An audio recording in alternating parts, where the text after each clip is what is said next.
Good morning అండి. Video చూసే వాళ్ళు ఖచ్చితంగా మీ యొక్క ఒపీనియన్ చెప్పే ప్రయత్నం చేయండి కింద కామెంట్ రూపంలో. ఎందుకంటే ప్రభుత్వానికి ఒక సలహా రూపంలో మీ యొక్క అభిప్రాయం చేరే విధంగా ఉంటుంది. విషయంలోకి వస్తే ఇక్కడ ఉన్నటువంటి గ్రూప్ 2 పోస్టుల పెంపుదల అనేది జరుగుతుందా జరగదా అనేది అనాలిసిస్ చేద్దాం.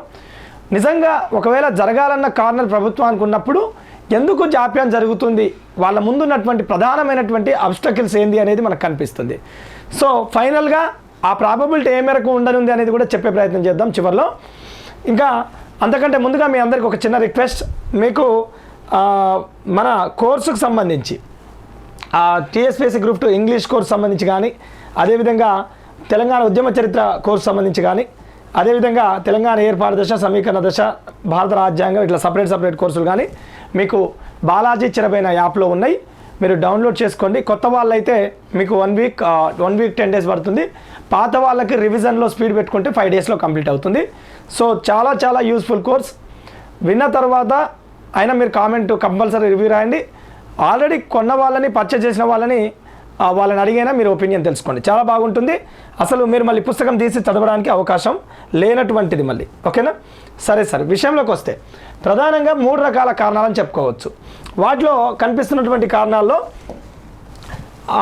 అబ్స్ట్రాక్ట్ లేట్ అవ్వడానికి ఉన్నటువంటి ప్రధానమైనటువంటి విషయాన్ని చూస్తున్నప్పుడు, ఒకటి అబ్స్ట్రాక్ట్ లేట్ అవుతుంది అంటే ప్రభుత్వ విభాగాల నుంచి ఎన్ని వేకెన్సీస్ ఉన్నాయి, ఎన్ని ఖాళీలు ఉన్నాయి, ఒక్కొక్క వింగ్ నుంచి, అంటే పంచాయతీరాజ్ డిపార్ట్మెంట్ నుంచో, లేకపోతే రెవెన్యూ డిపార్ట్మెంట్ నుంచో, కమర్షియల్ ట్యాక్స్ డిపార్ట్మెంట్ నుంచో, లేకపోతే ఇక్కడ ఉన్నటువంటి ఎక్సైజ్ డిపార్ట్మెంటో, లేకపోతే బీసీ వెల్ఫేర్కు సంబంధించినటువంటి డిపార్ట్మెంట్స్, ఇలా మొత్తం దాదాపుగా 13కి ఇంకో 4 సర్వీసులు కలిపి 17 సర్వీసులు ఉన్నటువంటి ఒక్కొక్క డిపార్ట్మెంట్ నుంచి మీకు అబ్స్ట్రాక్టింగ్కి ఎన్ని ఖాళీలు ఉన్నాయి, వాటికి రోస్టర్లు ఏంది, ఎక్కడ కూర్చోబెట్టాలి అనే విషయంలో కొంత లేట్ అవుతున్నట్టుగా చెప్పుకోవచ్చు.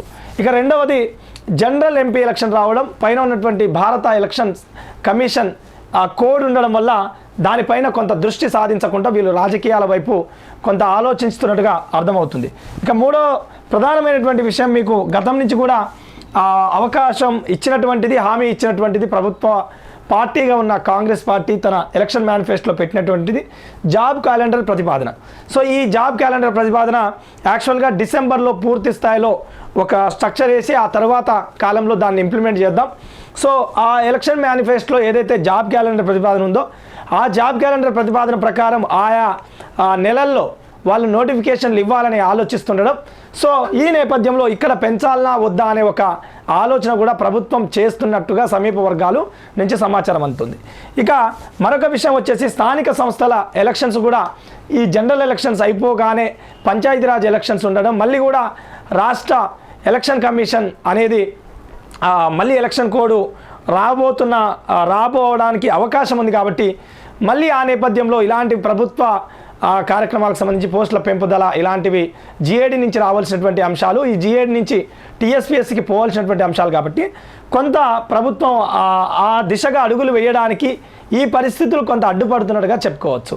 ఇక అంతేకాకుండా ప్రధానమైనటువంటి డిమాండ్ ఉద్యోగుల నుంచి గ్రూప్ 1 వాళ్ళకి సంబంధించి, గ్రూప్ 2 వాళ్ళకి సంబంధించి ఆల్రెడీ అందరూ కూడా ఇక్కడ ఉన్నటువంటి ఏదైతే ఎలక్షన్ విధి నిర్వహణ ఉందో పర్టికులర్గా పనిచేయాలి. కాబట్టి ఈ నేపథ్యంలో వాళ్ళందరూ కూడా మళ్ళీ తమకు కొంత వెసులుబాటు ఇవ్వాలి అన్నట్టుగా కూడా అడుగుతున్నట్టుగా ఒక సమాచారం అయితే అందుతుంది.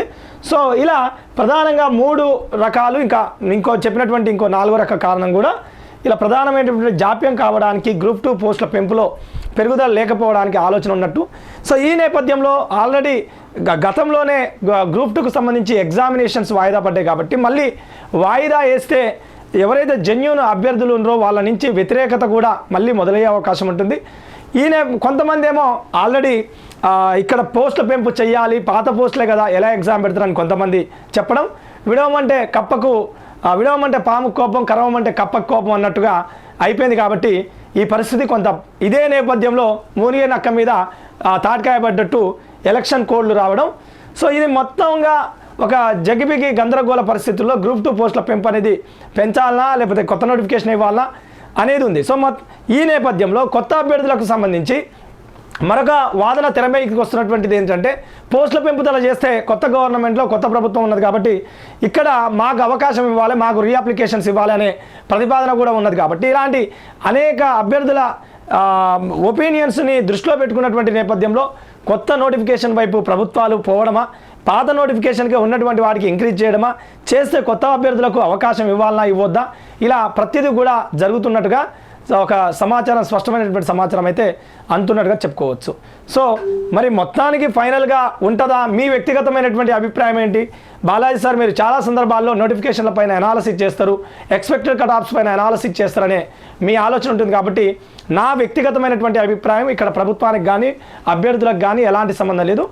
నా వ్యక్తిగతమైనటువంటి అభిప్రాయం చెప్పమంటే ఏం చెప్తా అంటే, ఈ నేపథ్యంలో ఇప్పుడు ఉన్నటువంటి పోస్టులకు కొత్త పోస్టులను యాడ్ చేయడం అని అంటే మళ్ళీ కొత్త అభ్యర్థులకు అవకాశం ఇవ్వడం, కొత్త అభ్యర్థులకు అవకాశం ఇవ్వడం అంటే చదువుకోవడానికి మళ్ళీ కొంత వాయిదా పడడం, ఇలాంటి పరిస్థితులు ఉండే అవకాశం ఉంటుంది. కాబట్టి ప్రభుత్వం బహుశా ఆ దిశగా ఆలోచిస్తుందేమో. డిసెంబర్లో ఎలాగో జాబ్ క్యాలెండర్ అంటారు కాబట్టి మళ్ళీ కొత్త నోటిఫికేషన్ కూడా సన్నాహాలు ఇస్తుంది. కాబట్టి ఒక అన్ని పరిస్థితులను దృష్టిలో పెట్టుకొని పాత అభ్యర్థులను, కొత్త అభ్యర్థులను, పాత నోటిఫికేషన్, కొత్త నోటిఫికేషన్, ఇక్కడ ఉన్నటువంటి జాబ్ క్యాలెండర్లు, ఇక్కడ ఉన్నటువంటి జనరల్ ఎలక్షన్ కోడ్లు, అదేవిధంగా ఇక్కడ రాబోయేటటువంటి స్థానిక ఎలక్షన్ కోడ్లను ఇవన్నీ అనాలసిస్ చేస్తే ప్రాబబిలిటీ అంటే సంభావ్యత మాత్రమే నేను చెప్పేది. అంటే ఎక్కువ ప్రాబబిలిటీ ఈ క్లాస్ మొదలష్టంగానే ఎవరు చదవడంటే ఎవరు చదవడం కాదు, ఎవడెవరు చదువుతాడు. సో ఆ నేపథ్యంలో ఇక్కడ ఉన్నటువంటి ప్రాబబిలిటీ చూస్తున్నప్పుడు ఈ గ్రూప్ 2 అనేది కొత్త నోటిఫికేషన్కే అవకాశం ఉంటుందేమో అనేది పూర్తిగా నా వ్యక్తిగతమైనటువంటి అభిప్రాయం.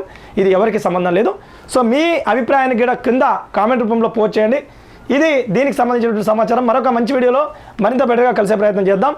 కొత్త అభ్యర్థులు ఎవరైతే ఉన్నారో ఎక్సలెంట్ కోర్సు తెలంగాణ మూమెంట్ సంబంధించి దాన్ని ఒక దాదాపుగా 2 years టైం తీసుకొని ఒక్కొక్క క్లాస్కి ఒక 4 గంటలు, ఒక అర్ధ గంట క్లాస్ చెప్పాలంటే 4 గంటల టైం తీసుకొని చేసినటువంటి క్లాసెస్. కాబట్టి డెఫినెట్లీ మీకు బాలాజీ చిరబైన యాప్ అనేది 130+ స్కోర్ మీకు 4th పేపర్లో కనిపిస్తుంది.